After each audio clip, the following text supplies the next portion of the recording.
యేసు ప్రభువారు సిలువలో పలికిన 6వ మాట. యోహాను 19:30. యేసు సమాప్తమైనదని చెప్పి తల వంచి తన ఆత్మను అప్పగించెను. సమాప్తమైనది అంటే సాధారణమైన మాట కాదు, ఇది ఒక బహుశ్రేష్టమైన మాట. సమాప్తమైనది అనే మాటకు మనం అర్థం చూసినట్లయితే సంపూర్ణమైనది లేదా పూర్తయింది.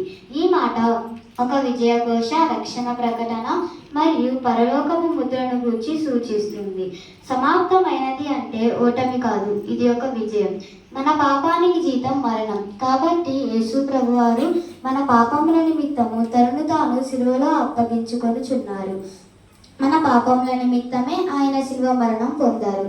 ఇక ఈ లోకంలో మన కొరకు ఎవరు మరణము పొందరు. యేసు ప్రభువారు సిలువలో ఎన్నో శ్రమలు, ఎన్నో బాధలు, ఎన్నో కష్టాలు పడ్డారు. కానీ మనం ఈ లోకంలో ఉంటూ కొన్ని శ్రమలు, కొన్ని బాధలు, కొన్ని కష్టాలు కూడా మనం భరించలేకపోతున్నాము.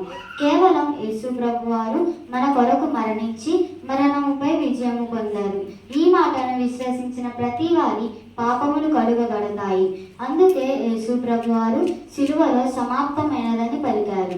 కాబట్టి మనం ఏం చేయాలంటే మనం దేవుని యందు విశ్వాసం ఉంచాలి, ఆయన్ను నమ్మాలి, మన పాపములన్నీ విడిచిపెట్టి ఆయన మార్గంలో జీవించాలి.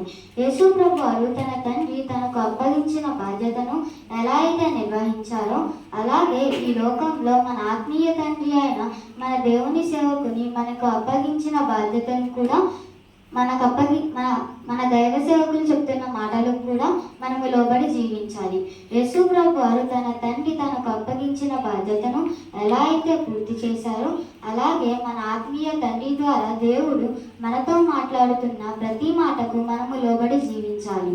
ఇలా జీవించడం వలన మనము దేవుని చిత్తమును నెరవేర్చిన వారం అవుతాము. ఈ కొద్ది మాటలు దేవుడి గురించి.